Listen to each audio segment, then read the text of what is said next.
Hello, team.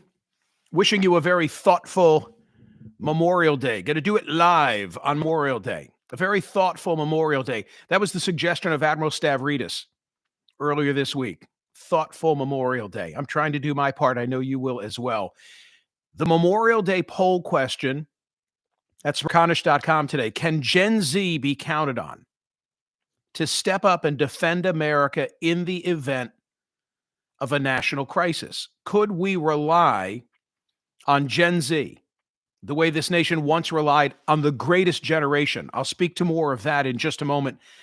Parks Casino, if you've got nothing to do on Memorial Day, head inside at Parks Casino, Bucks County, Pennsylvania, just outside of Philadelphia. Just announced comedian Hannah Berner headlining at Parks Casino September 19, plus the classic rock band Kansas. I've seen them live several times over the years. I remember seeing them at the Keswick Theater as the last time. Comedian Joey Diaz, Parks Casino was my casino of choice. They've always got headline entertainment, all the slots, all the table games, great grub, great drinks, and headline entertainment that includes, in the next couple of months, country artist Ashley McBryde, the sounds of Taj Mahal and Keb Mo, Gary Clark Jr., comedian Mark Norman, Casey and the Sunshine Band, UB40 coming, comedian Russell Peters, Australian Pink Floyd, and Bill Murray. Yeah, that Bill Murray is coming to Parks Casino as part of his Blood Brothers, one night only. Comedian Brian Regan as well. Dinner and drinks before all the shows, table games and slot machines thereafter. All the fun stuff. ParksCasino.com to buy tickets. Parks Casino, this is how you win. You've got to be 21. Gambling problem, call 1-800-GAMBLER. Okay, what was that poll question again today? Can Gen Z be counted on to step up and defend America in the event of a national crisis?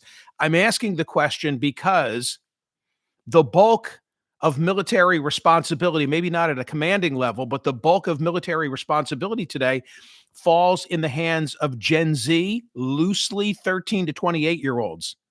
13 to 28-year-olds. And among our men, because primarily it falls to them, right, among those who are in military service, not taking anything away from the women, but they're struggling. They're struggling according to a whole host of metrics that we talk about on my program on an ongoing basis, whether measured through educational attainment, labor force participation, mental health issues, lack of relationships, both with fellow men and with women, and a whole host of other metrics. Claire Kane, try it one more time. Claire Kane Miller, I know, wrote on this in the last 10 days for the New York Times, not from a military perspective, but the piece caught my eye because the Upshot column is very data driven. And it was a column that said, hey, you keep hearing about the struggles of young men. Is it true? And then she had the data. Sadly, it is true. Before I speak more, however, about Gen Z, can I talk about someone who was as far from Gen Z as possible? In fact, the individual that I wish to tell you about, I have three things that I want to highlight today. The person that I want to discuss initially was Martha Conn. Martha Conn was a centenarian, meaning lived to 100. In fact, she was almost a super centenarian. She was almost a super centenarian if she'd lived 5 more years. She died within the last week at 105. She died at her home in Palos Verdes in LA, California. Have you heard the name Martha Conn? Because in today's Smerconish.com daily newsletter, you will read her obituary from the Washington Post. Headline, Martha Conn, a Jewish spy in Nazi Germany, dies at 105. The subheadline says, aided by her blonde hair, blue eyes, and fluency in German, she crossed enemy lines to spy on Germany for the French.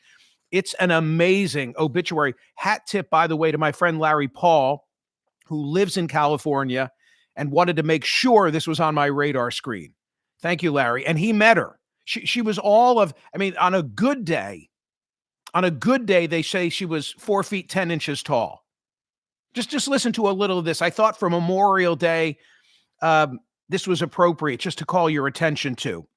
When she was asked to spy for the French army, Martha Conn recalled decades later she didn't hesitate before saying yes. It was late 1944, months before the end of World War II in Europe. She had already lost her fiancé, a member of the French resistance who had been tortured and shot by the Germans outside Paris. One of her younger sisters, Stephanie, had also been killed, arrested, and deported to Auschwitz while trying to help people escape to unoccupied France. Ms. Conn, a French Jew, had managed to survive the Nazi occupation with help from false identity papers provided by a friend. She was also aided by her blonde-haired, blue-eyed appearance and her fluency in German, which she learned as a child in Metz, a French city not far from the border. After joining military intelligence, she was able to cross enemy lines and spend a month in Germany, where she passed on as a German nurse while making small talk with SS officers and Nazi soldiers, gathering information about troop movements. Her spying earned her France's Croix de Guerre and was credited with saving the lives of Allied troops pressing in on the Reich. And more than 50 years later, after French officials took a fresh look at her military record, she was honored with another prestigious award and was named a knight in the Legion of Honor, the country's highest order of merit. Further along, for years, even her children had no idea that Ms. Conn, a petite but energetic woman who stood no more than 4'11", once crawled across the border on her hands and knees, hiding from German sentries while bringing intelligence back to the French. Do yourself a favor on this Memorial Day and read the obituary of Martha Conn, the Jewish spy, all 4'11" tall, who just died in Los Angeles at age 105. Amazing story. Amazing story. Back on the theme of Gen Z, as part of my Mingle presentation, I've been citing the data. I need to update it now. I've been citing the data on military recruitment and how each branch of our armed forces has been struggling, and they have been struggling to meet their goals, but they've been meeting their goals in the last year or so, except for the Navy. The Navy has lagged behind. The Trump administration, both the president himself and Secretary Hegseth, have been telling people that it's because Donald Trump came into office that now military recruitment has rebounded. And maybe there's some of that that's true. But now, and this is another story you can read in today's newsletter, because as you know, the things that I cite are invariably in the newsletter, posted on the website. You can fact check me. But there's an AP analysis today talking about military recruitment and the retention of troops. That second part, equally important. And what it makes clear is that, yes, the numbers have improved, but we've been spending a boatload. We've spent $6 billion with a B in the last 3 years. And most of that has been not on recruitment, but on retention. In other words, we've been offering bonuses in order to keep people. Coupled with an array of new programs, an increased number of recruiters, and adjustments to enlistment requirements, the additional incentives have helped the service bounce back from the shortfalls. All but the Navy met their recruiting targets last year, and all are expected to do so this year. And then the Associated Press has a graph in their story where they tell you how much we have spent. So for 2024, we spent $2.098 billion in retention bonuses. The Army, $569 million. The Navy, $779 million, more than the Army and for a smaller force. Air Force, $541 million. Marines, $201 million. I'm not sure why the Coast Guard is not listed there, but it should be. So the point is, we're still struggling to maintain our recruitment and retention goals, but now spending a lot of money and providing a lot of bonuses has turned that around somewhat. But if you look at the last several years, it's become a struggle. It's become a struggle. And going back to the poll question today, what if we needed Gen Z, a struggling generation for whom the lion's share of responsibility must now fall? I went looking to see who's written on this issue, and a number of people have, but one that caught my eye was from 2 years ago. from the U.S. Naval Institute, Lieutenant Ian Clark and Petty Officer Kyle Atkinson. Gen Z will fight, but first they need to know why. Really interesting. And the thesis is it's a generation with strong opinion that has shown a willingness to mobilize on social justice issues. And the authors of this piece say, and they will do so on military matters if you convince them that there's a reason why. And they cite, for example, China's expansion in the South China Sea. And on something like this, Gen Z wants to know, well, what's the American interest in that? By the way, I want to know what's the American interest in that before mobilizing a military response. Some insights are important to the armed forces community as Gen Z, this is to the point I made a moment ago, comprises virtually all junior enlisted personnel and a significant share of junior officers, not to mention nearly the entire current recruiting pool. From a manning perspective alone, Gen Z is critical to the military's mission. So you get the point. By demographic alone, it falls to them. It falls to them. Without buy-in from Gen Z, says this piece, the U.S. Armed Forces cannot achieve their strategic goals. However, Gen Z, argue these authors, has already proven itself willing to fight for important causes on the issues of national and global significance, for example, climate change or racial injustice. Okay, that might be true, but I would argue there's a big leap between protesting in the aftermath of George Floyd's death 5 years ago this week and suiting up for your country and fighting overseas. In other words, activism is much different when it comes to war fighting. Something else about Gen Z, they didn't live through the Cold War. And if they were alive, they may have been alive on September 11, some of them barely, but they would have been very, very young. They would have been very, very young. So they don't have that experience to reflect on either. I mean, I remember what it was like in the aftermath of September 11 when I was fond of saying, and I guess I'm still fond of saying, that a suburban soccer mom anywhere USA would have strangled bin Laden with her bare hands. But this generation, they don't have something like that.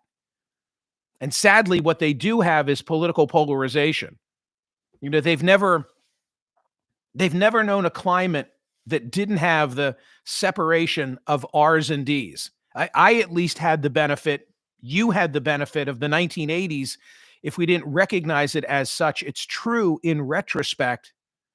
You know, Tip O'Neill as the Massachusetts liberal Speaker of the House, Ronald Reagan as the California conservative, they were able to have a social relationship at a time when 60% of the House and Senate were comprised of moderates. 60% in the 80s on Reagan's watch, comprised of moderates. Did they argue? Did they fight? The R's and the D's? They did. But they were nevertheless able to be civil and also get things done. And in a time of national emergency, rally around the flag. I worry about whether that would be the case today. I worry about how many Martha Cohns there would be amidst our ranks, including among Gen Z members, if God forbid we needed them. Admiral Stavridis on the program this week when we were talking about Memorial Day, now today, said that he wished everybody a very thoughtful Memorial Day. And that's where I wish to conclude. I hope you're having a thoughtful Memorial Day. Doesn't mean don't have fun. Have fun today. But do some reflecting on those who've paid the ultimate price for our ability to live free. And ask yourself, in the event of a national crisis, could this become our greatest generation? Could Gen Z become our greatest generation? And, you know, so that we don't, or I don't sound like an old crank, I wonder if we were having this conversation in the late 30s and early 40s, if parents then, before the outbreak of World War II, would have said, I don't know, you know, these young kids today, could we really count on them if we needed them? Maybe parents then would have said the exact same thing and asked the same question as I'm asking now. I don't think so, but I don't know. But I don't know. I don't know. What I do know is the poll question today at smirconish.com asks, can Gen Z be counted on to step up and defend America in the event of a national crisis? Please go vote at smirconish.com, like and subscribe. Nancy Lawrence and M3 and Falcon Steph and Tammy Moran and Kate Kelly. Like and subscribe, you already have. And set yourself up for notifications, okay? Have a wonderful, thoughtful day. I appreciate all of you, and I'll see you soon.